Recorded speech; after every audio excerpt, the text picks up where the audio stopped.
कि हे भारत के राम जगो मैं तुम्हें जगाने आया हूँ, 100 धर्मों का धर्म एक बलिदान सिखाने आया हूँ। सुनो हिमालय कैद हुआ है दुश्मन की जंजीरों में, आज बता दो कितना पानी है भारत के वीरों में। खड़ी शत्रु की फौज द्वार पे आज तुम्हें ललकार रही, उठो सिंह जगो भारत के माता तुम्हें पुकार रही। भारत की यह संस्कृति जिसको दुनिया मानती है, आज हम मानने से क्यों इनकार करते हैं? क्योंकि यह हमारी संस्कृति है। आज नासा इन विषयों पर रिसर्च करता है और वो बताता है कि हाँ, ये भारत की खोज है, यह भारत की देन है। भारत में रहने वाला चाहे वह हिंदू हो, मुस्लिम हो, सिख हो, ईसाई हो, जैन हो, बौद्ध हो, पारसी हो, यह समस्त जितने भी लोग हैं यह समस्त हिंदू लोग हैं, सनातन धर्म के लोग हैं। अभी बनारस के गदौलिया चौराहे पे हैं और अभी यहाँ पे प्रधानमंत्री मोदी का रोड शो समाप्त होता है और उसके बाद ये कुछ लोग हैं, इनसे बात करते हैं कितनी उमंग, कितना जुनून और 2024 में क्या 4 जून 400 पार भाजपा करेगी, क्योंकि ये प्रधानमंत्री मोदी का संसदीय क्षेत्र है। तो सीधे चर्चा की शुरुआत आपसे करते हैं। क्या नाम है आपका? नीतीश सिंह, महानगर मंत्री, हिंदू युवा वाहिनी। तो क्या माहौल है मोदी जी का यहाँ पे अभी?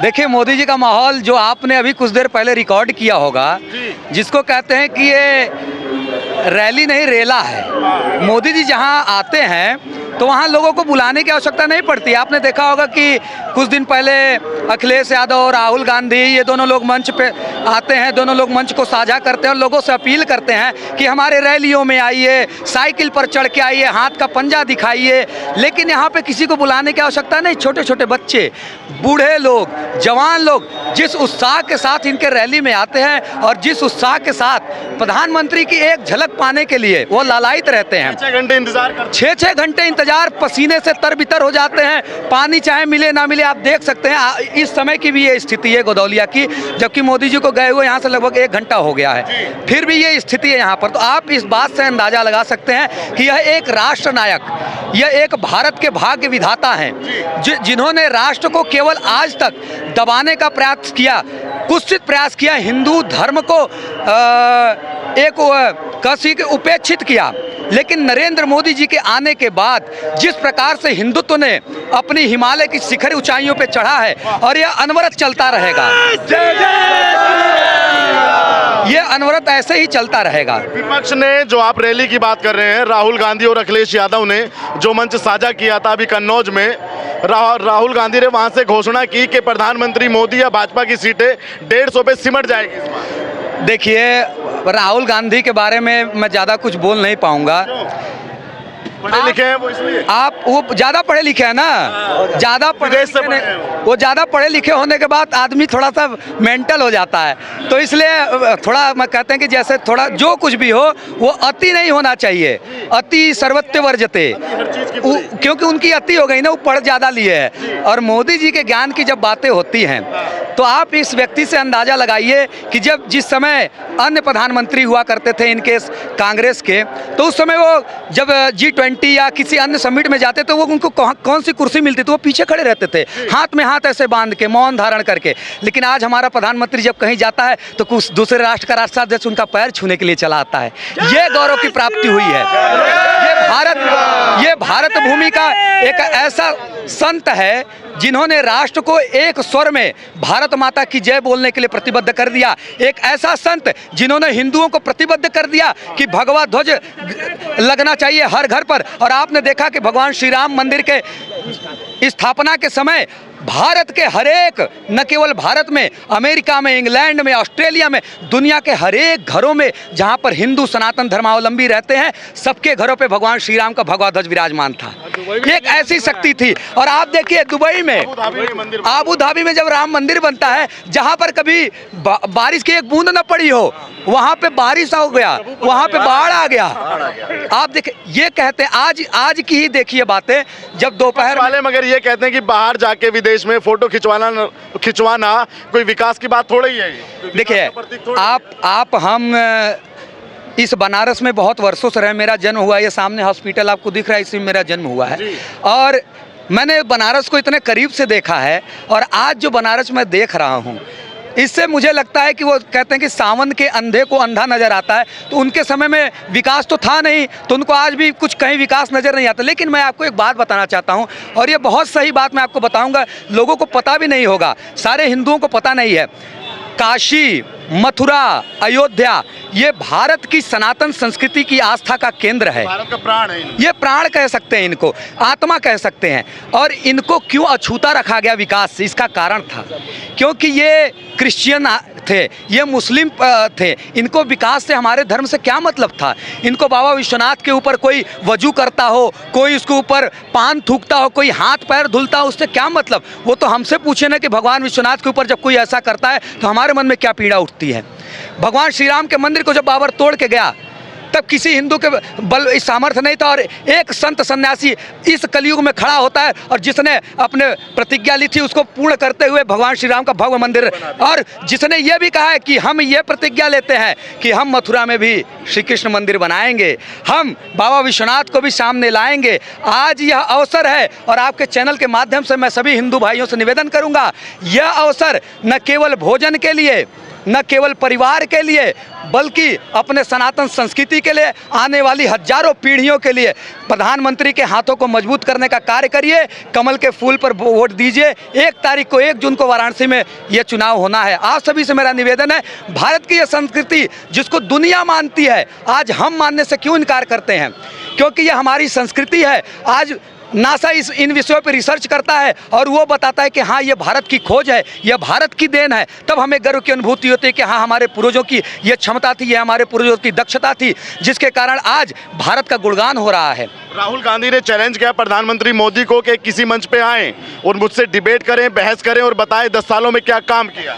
देखिए इस पे सब लोगों के चेहरे पे हंसी।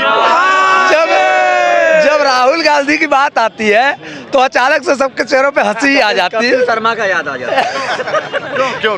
देखिए, इनके पूर्वज गयासुद्दीन गाजी, बहादुर शाह जफर अंतिम मुगल बादशाह, जब वो भागा यहाँ से रंगून, उसको भेज दिया गया जेल में, अंग्रेजों ने भेज दिया।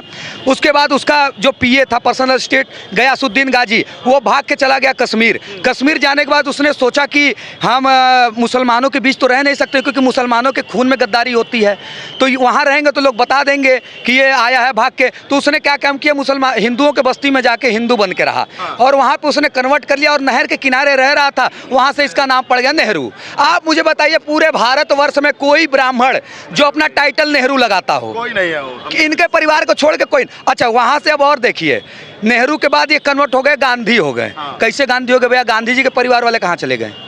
अब इनकी न जात का पता है न धर्म का पता है। इनकी माता इटली से आती हैं जो कहती हैं मैं सच्ची भारतीय हूँ। आपको पता होना चाहिए, अगर आपने चाणक्य देखा होगा, चाणक्य नीति पढ़ी होगी, तो चाणक्य में एक बात कही थी कि जिस व्यक्ति के अंदर अपने राष्ट्र का खून न हो वह मातृभूमि के लिए कभी वफादार नहीं हो सकता। तो इन गद्दारों के खून में ये विदेशियों का खून है, तो ये राष्ट्र के प्रति कैसे वफादार हो सकते हैं? ये हमारे आदरणीय प्रधानमंत्री नरेंद्र मोदी, जिन्होंने काशी को तीसरी बार ये चुनाव लड़ने जा रहे हैं काशी से, तीसरी बारी प्रधानमंत्री। ये हमारा परम सौभाग्य है कि हम आदरणीय प्रधानमंत्री को वोट देते हैं। मैंने अपना पहला वोट आदरणीय प्रधानमंत्री जी को दिया। बड़ी गर्व की अनुभूति होती है, क्योंकि जब मैं कमल के फूल पे बटन दबाता हूं तो मैं हजारों करोड़ों आतंकवादियों को गले को चाँपता हूं, मैं हजारों करोड़ों देशद्रोहियों के गले को दबाता हूं, मैं हजारों करोड़ों उन बेसहारों का सहारा बनता हूं, मैं हजारों करोड़ों उन जो देश में आस्तीन के सांप बैठे हुए हैं उनके आंखों में कुचलने का काम करते हैं। तो ये एक वोट की ताकत है, और जब तक हर एक जनमानस इस बात को नहीं समझेगा, आप ये मत देखिए कि धूप कितना है, आप ये मत देखिए कि कितनी लाइन लगी है, भोजन किया है कि नहीं, लेकिन एक वोट आप जरूर दीजिएगा। ये स्वतंत्रता का पर्व समझिए, ये एक तरीके से समझ लीजिए कि भारत अब आज़ाद हो रहा है। आप बताइए, आप तो कांग्रेस के साथ में होंगे?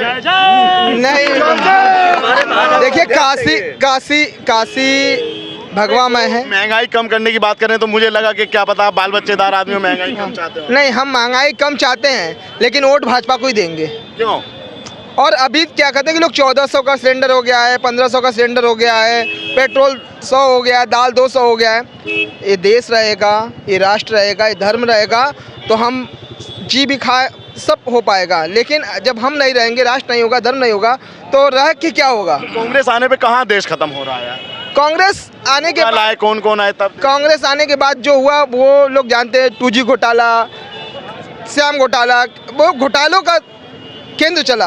आज मोदी जी की ये रैली आपने देखा है, ये रैली आज तय कर दी कि हम 400 पार हैं। और बनारस पूरे पूर्वांचल, पूरे उत्तर प्रदेश, पूरा न कि पूरे भारत का एक केंद्र है। यहाँ से हम तय करते हैं कि हम 400 पार हो गए हैं। आज की रैली आपने देखा होगा कि 1 इंच पैर रखने का, अभी तो कुछ बच्चे जो हमें लगता है कि 5-7 साल का, वो भी मोदी मोदी कर रहे थे, जिन्हें कुछ मोदी से नहीं मतलब है। जो 5 साल के हैं, जिन्हें मोदी से कुछ नहीं लेना देना, लेकिन उनको पता है कि मोदी एक ऐसा व्यक्ति है जो हिंदुत्व, धर्म और अपने लोगों के लिए काम कर रहा है, उन्हें क्या लेना देना है। जो 7 साल का बच्चा, उससे क्या मतलब है। लेकिन गांधी भी तो है, ऐसे कैसे 400 पार कर जाओगे यार, गठबंधन है यार। जी राहुल गांधी यार, उनका ऐसे कैसे पार कर। अच्छा, राहुल गांधी को इतना ही नहीं पता है कि जब वो कहते हैं कि गैस पे कोयला रखिए फिर चाय बनाइए, आलू डालिए फिर सोना बन जाएगा, तो उनको भी पता ना है कि देखिए वो तो एलकेजी का बच्चा जानता है कि क्या बनाना है। वो एलकेजी से भी ज्यादा उनको अभी तो हमको लगा कि प्ले ग्रुप में कुछ सीखना चाहिए। लगता नहीं कि बाहर से पढ़े हैं, कुछ बढ़िया कर देंगे भारत के लिए। अब देखिए, वो ऐसा पढ़ा लिखा व्यक्ति है कि उसके पास वो मशीन है कि आलू से सोना बना सकता है। वो मशीन उसके पास है। हम लोगों को बाहर गठबंधन कह रहा है कि बीजेपी 400 पा गई तो संविधान खत्म कर देंगे। ऐसा है, संविधान नहीं खत्म होगा, उनसे विरोधी खत्म हो जाएंगे। हाँ। अभी राहुल गांधी कह रहे हैं 150 भाजपा पाएगी, ठीक, उनकी बात मान भी लेते हैं। अरे 400 हम पा ही जाएंगे, 150 बचेगा तो आप लोग उन्हें लूटोगे ना, तो उसकी बात कर रहे हो। जो 150 बचेगा, अरे वो आपके हक की लड़ाई लड़ रहे हैं। अरे अपने हक तो लड़ ही नहीं पाए। देखिए, राय बरेली उनका खतरे में है, वायनाड खतरे में है, और अमेठी तो खैर खत्म हो गया है, अब इसीलिए आ गए। अरे क्या सपना है, कांग्रेस मुक्त सरकार, कांग्रेस मुक्त हो गया, बात खत्म। उनकी बहन कह रही है कि 4000 किलोमीटर कोई नेता नहीं चला, वो चले। वो 4000 किलोमीटर चलने में 4 किलोमीटर सिर्फ पैदल चलते हैं, बाकी उसमें से सब गाड़ी से चलते हैं। हाँ। गाड़ी ऐसी गाड़ी से चलते हैं, बाकी 4000 बता दे, 4000 चलिए, हम गारंटी दे रहे हैं, हम काशी के जनता हैं, हम गारंटी दे रहे हैं। बताएं मोदी, राहुल बाबा बताएं कि कहाँ वो 4000 किलोमीटर चले हैं पैदल भारत जोड़ो यात्रा में। कुछ नहीं, सब फर्जी है। वो 4,000 कहे हैं, 4 किलोमीटर चल दिए, उसके बाद एसी में जाके बैठ गए, उनके साथ जनता है। हाँ, राहुल बाबा कुछ नहीं, जीरो है। वो कह रहे कि आज मैंने पीड़ितों को समझा, दर्द समझा, गरीबों का दर्द समझा पैदल चल के। वो कह रहे वो स्थिति मुझे बदलनी। 70 साल से कहाँ थे आप? 70 साल से कहाँ थे? डिग्री ले। आज यही गोदौलिया चौराहा है, यहाँ देश विदेश के आदमी आते थे तो नाक ऐसे बंद करके जाते थे, ये सामने कूड़ा फेंकाता था। आज यही गोदौलिया चौराहा है जहाँ मोदी जी आए, सखन, डमरू और शंख।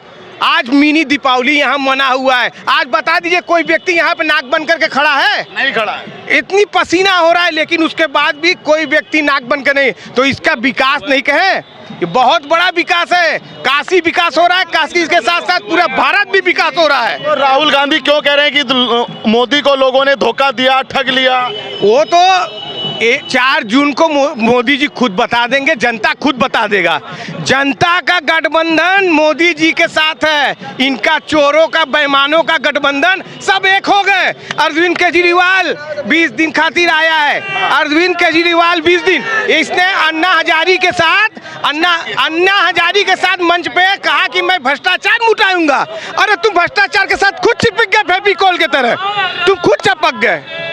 तुम अगर तुम मोदी जी के साथ रहते, चलिए हम मोदी जी के भी नहीं करें, आप अलग से रहते, आप इनसे नहीं मिलते तो आप उससे बढ़िया सीट आते, लेकिन आप भ्रष्टाचार मिटाने चले थे, आप भ्रष्टाचार में खुद चिपक गए। मोहब्बत की दुकान, भ्रष्टाचार की मोहब्बत की दुकान नहीं खोले हैं कांग्रेस वाले, ये भ्रष्टाचार का दुकान है। आइए, आज मोदी जी कहते हैं 15 लाख, आज आयुष्मान कार्ड बना है, 5-5 लाख मिल रहा है। गरीब 100 रुपये के लिए तरसता था, आज हॉस्पिटल में जाता है तो उसका इलाज होता है। आदमी, जनता, कुछ आदमी कहते हैं, विपक्ष वाले कहते हैं ना कि 15 लाख कहाँ गया, काला धन कहाँ गया? अरे अभी तो काला धन झारखंड में पकड़ा रहा है, अभी तो 24 को चुनाव होने बाद सब हिसाब बनेगा। तो क्या लगता है गठबंधन को कहाँ देखते हैं और अकेले मोदी को कहाँ देखते हैं? सब पे भारी मोदी जी हमारे, सब पे भारी मोदी जी। हमारी जनता का गठबंधन है, सीधा सा बात, ये जनता का गठबंधन जो है मोदी जी के साथ है। जी जनता का गठबंधन। तो जनता का गठबंधन मोदी जी के साथ है। हम मोदी जी के साथ हैं। आज 4 घंटा से पसीना से भीगे हुए हैं, लेकिन सब कुछ ठीक है। ये आने वाला समय है। बस ये है मोदी जी बस महंगाई थोड़ा ये कम करें, इसके बाद रोजगार लाएं।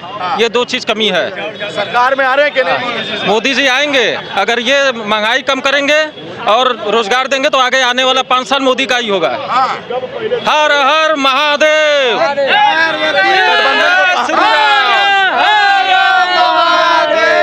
एक गठबंधन तैयार हुआ है, महागठबंधन, इंडी गठबंधन। वो कह रहे हैं कि इस बार रोक देना है भाजपा का काफिला दिल्ली से पहले। अरे ये महागठबंधन नहीं है, ये महाठगबंधन है। एक व्यक्ति को रोकने के लिए सारे विपक्ष के लोग इकट्ठा हुए हैं। आज लंका से गोदौलिया तक की भीड़ आपको बता देगी कि देश में माहौल क्या है। और ये भीड़ बता रही है कि 400 पार एकदम तय है। वो कह रहे हैं कि 400 हार तय है। 400 हार, वो अपने अस्तित्व की लड़ाई लड़ रहे हैं, अपने अस्तित्व बचाने की लड़ाई लड़ रहे हैं। वो भाजपा को हराने की लड़ाई नहीं लड़ रहे। जो आदमी सोने की चम्मच लेके पैदा हो रहा है, वो क्या जानेगा कि गरीब कैसे पीड़ित है। वो कितना भी भारत जोड़ो यात्रा कर ले, वो कभी नहीं समझ पाएगा। एसी में बैठकर कभी भारत की गरीबों का दुख जो है वो समझ में नहीं आएगा। वो कह रहे हैं कि मोहब्बत की दुकान से मोहब्बत का शोरूम खोल दिए वो आज। मोहब्बत रायबरेली में खोल दिया मोहब्बत का शोरूम। देखिए वो कह रहे हैं कि भाजपा हिंदू मुसलमान कर दी है। पहले राहुल जी जवाब तो भाईचारा खत्म हो रहा है। वो हिंदुओं में हिंदू लड़ा रहे हैं, SC ST OBC लड़ा रहे हैं, OBC से जनरल वालों को लड़ा रहे हैं। क्यों लड़ा रहे हैं? क्योंकि भाजपा को एकमुश्त होकर हिंदू वोट दे रहा है और वो समझ रहे हैं कि ये भाजपा के काडर वोट हैं, तो इनको लड़ाया जाए। भाजपा जनरल OBC वो आज उनको समझ में आया है, जहाँ का ताकत आज उनको समझ में आया है कि पिछड़ा क्या होता है। आज उनको समझ में आया, उनको अपने सरकार में समझ में नहीं आया था कि पिछड़ों की जनगणना करानी चाहिए। एक मोदी जी की आप बात कर रहे हैं, जो आज राष्ट्र को आगे बढ़ाने का कार्य कर रहे हैं और समग्र समाज को लेकर चल रहे हैं। सबका साथ, सबका विकास और सबका विश्वास। आपने देखा कि वंदे भारत ट्रेन चल रही है। आप देख रहे हैं कि हाइपरसोनिक ट्रेन भी चली, वो कैप्सूल ट्रेन, उसका भी सर्वेक्षण हो रहा है। आप देख रहे हैं कि बुलेट ट्रेन का भी सर्वेक्षण हो रहा है अहमदाबाद और मुंबई के बीच में। इससे पहले आज तक किसी ने कल्पना नहीं की थी वाराणसी में रोपवे भी बनने वाला है। और जिस जगह पे आप खड़े हैं यहाँ पर डायरेक्ट रोपवे आएगी कैंट रेलवे स्टेशन से, जिसका 2024 के अंत तक उद्घाटन हो जाना तय है। दूसरी चीज़, आदरणीय मोदी जी के बारे में एक छोटी सी कविता कह के अपनी समाप्त करूंगा। उन्होंने कहा, उनका क्या मानना है, और ये समस्त हिंदू समाज के लिए, समस्त सनातन धर्मियों के लिए, मैं ये केवल हिंदू समाज और सनातन धर्मी इसलिए कह रहा हूँ कि भारत में रहने वाला, चाहे वह हिंदू हो, मुस्लिम हो, सिख हो, ईसाई हो, जैन हो, बौद्ध हो, पारसी हो, यह समस्त जितने भी लोग हैं, यह समस्त हिंदू लोग हैं, सनातन धर्म के लोग हैं। तो इसके लिए मोदी जी ने एक मंत्र है कि हे भारत के राम जगो मैं तुम्हें जगाने आया हूँ, 100 धर्मों का धर्म एक बलिदान सिखाने आया हूँ। सुनो हिमालय कैद हुआ है दुश्मन की जंजीरों में, आज बता दो कितना पानी है भारत के वीरों में। खड़ी शत्रु की फौज द्वार पे आज तुम्हें ललकार रही, उठो सिंह जगो भारत के माता तुम्हें पुकार रही। यह अवसर है अपने अंदर के सिंह को जगाने का, अपने अंदर के शौर्य को जागृत करने का।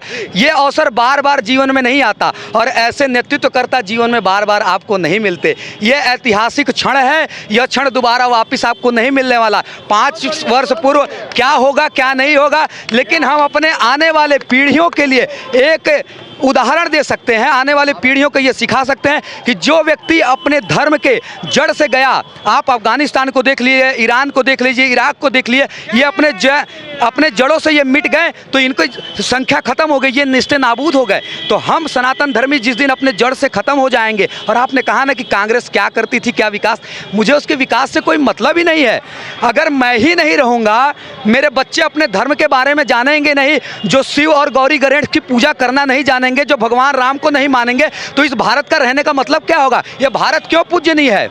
यह भारत इसलिए पूजनीय है क्योंकि इसमें हमारी आस्था है। कांग्रेस मना थोड़ी कर रही है। क्यों नहीं मना करती? इतने मंदिर खंडित हो गए। आपने ये बताइए, ऐसे कौन से देश हैं जो आज़ाद होने के बाद अपने गुलामी के चीज़ों को धरोहर बना के रखा गया है? कौन सा ऐसा देश है? केवल ये भारत में है कि Akbar road, Humayun road, Jahangir road, Shahjahan road, Netaji Subhash Chandra Bose road, Bhagat Singh road, Chandrashekhar Azad road, Hemu Kalani road, Rani Laxmibai road, Sardar Udham Singh road, ये लोग कहाँ चले गए थे भाई, जिन्होंने राष्ट्र के लिए अपना सर्वस्व न्यौछावर कर दिया। 23 साल की उम्र में जिन्होंने अपने माता पिता से विदा ले लिया और अपने माँ से कहा कि माँ आंख से एक आंसू न बहाना, नहीं तो लोग कहेंगे भगत की माँ रो रही है। आज ऐसे लोगों के बारे में हम लोग बातें करते हैं, आंखें नम होती है। लेकिन आपने देखा कि Nehru road, Gandhi road, Indira road, Rajiv चौक, ये आ कहां से गए? ये हमारी भूल थी, अब यही भूल हम सुधार रहे हैं। जय जय श्री राम। ये काशी है, काशी से ही सांसद बन के प्रधानमंत्री बने। अब बनास वाले जो हैं प्रधानमंत्री चुनते हैं, ये जान लीजिए तीसरी बार प्रधानमंत्री को चुन के भेज रहे हैं। ये हर हर महादेव की नगरी है, गांधी कह रहे हैं नहीं बनेंगे, महादेव की नगरी आज आप देख लिए होंगे, ये मोदी नगरी हो गई आज। तो इस चीज को जान लीजिएगा, यहाँ से फिर बनास वाले अपने प्रधानमंत्री को चुन के भेज रहे हैं। राहुल गांधी घोषणा कर दिए नहीं बनेंगे इस बार मोदी प्रधानमंत्री। भैया घोषणा कोई भी कुछ कर सकता है, मगर हमारे शहर को जिसने जगाया हम उसी को जगाएंगे। हमारे पहले मोदी जी ने शहर को चमकाया, देश को चमकाया, पहले उसको लेंगे। क्या भविष्यवाणी किए हैं क्या? उनका घर क्या वो कह रहे हैं कि अब शक्ति आ गई उनमें, वो तपस्या की है। डर गए हैं अवतार लिए हैं, वो अवतार लिए वो मारने लायक अब काम करना है, डर गए हैं। मैं बता रहा हूँ, मोदी जी ने जो किया उनके किसी टिप्पणी में बात नहीं करूँगा, लेकिन उन्होंने रोजगार पे कुछ नहीं किया। अच्छा। सन 19 पे आप या मोदी जी के रोड शो में आए थे? कहाँ आए थे? मैं रोड शो पे नहीं आया हूँ, मैं नौकरी करके निकला हूँ, अभी आया हूँ। बनारसी हो? हाँ, मैं बनारसी हूँ। मैं वोट करते हो भाजपा को या किसी और? मजबूरी है, मोदी वोट देना मजबूरी है, क्योंकि विपक्ष में कोई है नहीं। राहुल गांधी है यार, क्या नहीं है, लेकिन मोदी जी के हर काम से हम संतुष्ट हैं। एक काम से संतुष्ट खाली है, सिगरेट की नौकरी वो सन 2019 में निकाला था, उन्हें पेपर लीक आउट हुई थी, उसके बाद उन्होंने बोला कि मैं 1 महीने में एग्जाम कराऊंगा, उन्होंने नहीं कराया। अब उसमें उम्र लगा दिया, 40 साल के बाद आप एग्जाम नहीं दे पाओगे। जो लड़का पढ़ने बैठा था 19 में, जो लड़के ने 19 में पढ़ाई किया था, वो लड़का नौकरी करने लायक रहे नहीं। लाखों नौकरी मिली है नहीं। राहुल मेरे गांव में से 4 दरोगा भर्ती हुए हैं। अब तुम ये मत पूछो कि कौन नहीं हुआ। राहुल बाबा हमको एक जवाब दे दें। ये विश्वनाथ धाम जाता है रास्ता, ये विश्वनाथ धाम जाता है, वहाँ से राहुल बाबा गाड़ी से चले थे, अब गाड़ी के ऊपर ऐसे हाथ करके बैठे थे।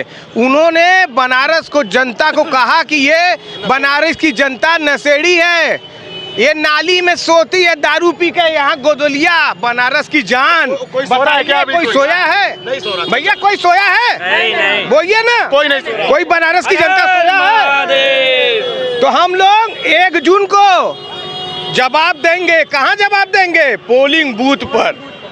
और 4 जून का उसका रिजल्ट आएगा हम लोग के गोदोलिया के दिल पर।